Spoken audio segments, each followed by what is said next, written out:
Histoire de mère à fille. Faire une siam. Écoutez bien, il y aura une surprise à la fin. Dans un précédent épisode, je vous expliquais dans Message de l'au-delà que la veille du décès de ma mère, elle m'a fait appeler par une infirmière car elle ne pouvait plus parler, seulement écouter, et j'ai pu dire mes derniers mots. Cela s'est passé vers 19h. J'ai pu lui dire que je l'aimais et que je ne lui avais jamais dit, car j'ai toujours été très pudique. Je pense que cela venait aussi de ma mère et de mon père, car dans ces générations, on parlait très peu de ses sentiments en famille. Le soir, j'ai réussi à m'endormir. Sur les coups de 3h du matin environ, j'ai eu un genre de rêve prémonitoire. Ma mère est venue me visiter dans mon rêve. Elle se tenait à une grande table face à moi et à mes 2 frères, comme la table de la scène de Jésus. Chose surprenante, elle nous tendait les mains, mais sous la table. Il n'y avait pas de parole, mais j'ai compris qu'elle nous demandait de nous réconcilier. Quant à ce message surprenant, j'ai encore du mal à l'interpréter. Cette table, comme celle de la scène, représente le dernier repas de Jésus. Mais les mains sous la table, qu'est-ce que cela voulait dire ? Est-ce que c'était des choses cachées ou un manque de communication de sa part envers nous ? Il me reste encore des points à éclaircir et comme dans mon podcast « Couper les liens karmiques », je me disais qu'il serait intéressant de faire une siam, communication induite après la mort. En effet, cela me permettrait d'entrer en contact avec l'aide d'un praticien utilisant la technique EMDR avec un membre défunt de ma famille. Dans un autre podcast, Contact avec l'au-delà, je vous ai expliqué ce qu'est une siam. Vous pouvez aussi regarder la vidéo de Madame Evelyne Joss de la chaîne Résilience Psy, thérapeute psychotraumatologue qui l'explique très bien. Vous trouverez le lien affiché et en barre de description. Mais le dernier cap de l'action a été difficile à passer et j'ai réussi à le passer en prenant le rendez-vous 1 mois à l'avance.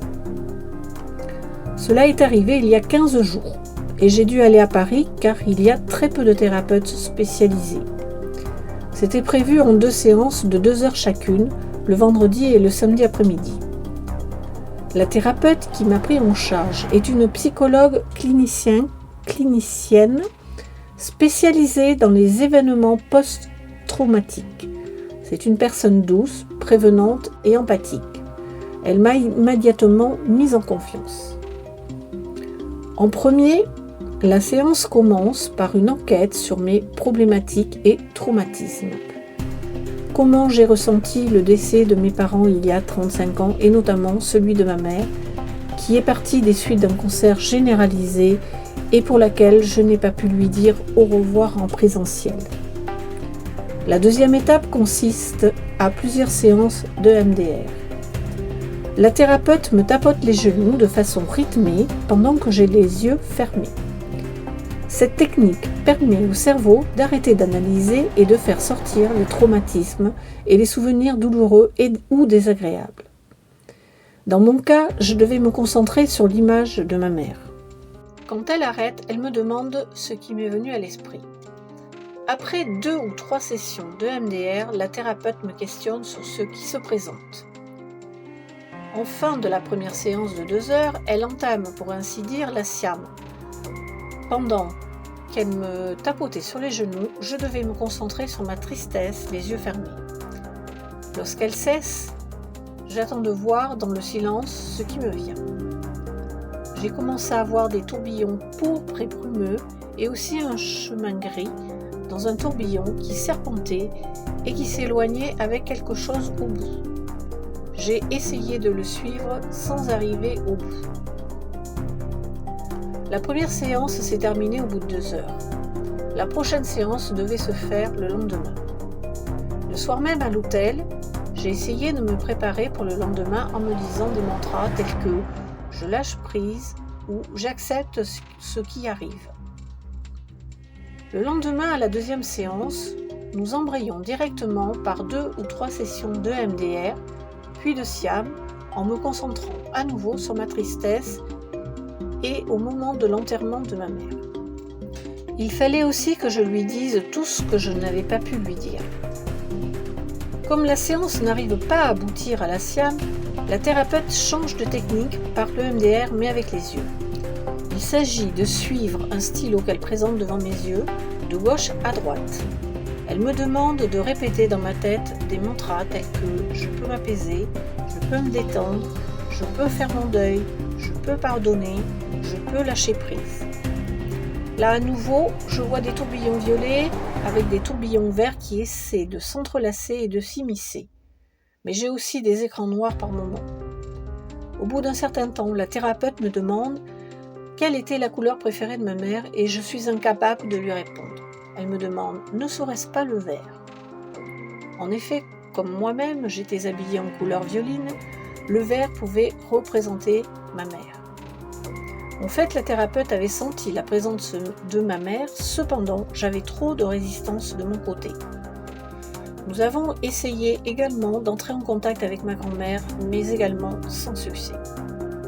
En conclusion de séance, la thérapeute m'a donné quelques mantras personnels à faire en me tapotant les genoux, tels que « je peux me libérer »,« je suis libre »,« je peux couper les mauvais liens »,« je peux m'exprimer maintenant ». Elle m'a également conseillé de voir un sophrologue pour qu'il m'aide à ne plus avoir peur de mes émotions, à me sortir de mon amnésie traumatique, à pouvoir être en contact avec mes émotions, à savoir gérer mes émotions, à apprendre à exprimer mes émotions. En conclusion, j'ai été amenée à faire ce voyage en pensant que ce serait simple pour moi et je m'aperçois en définitive que mon chemin sur la voie de la guérison de l'âme ne fait que commencer. Et toi, qu'en penses-tu ? Serais-tu partant pour contacter une personne décédée de ta famille, qui t'est chère ? Ou bien as-tu pu entrer en communication avec un défunt ? Si tu en as envie, partage ci-dessous ton expérience, cela permettra d'encourager la communauté. Si cette histoire te fait écho, merci d'activer la cloche afin d'être averti sur ma prochaine histoire, de liker et de t'abonner. À la fin, j'offre un cadeau aux 3 premières qui me laisseront leur adresse mail à l'adresse qui s'affiche pour participer à un atelier en visioconférence qui sera sur le thème de créer un parfum d'ambiance pour la maison. Je te dis donc à bientôt pour une autre histoire vraie.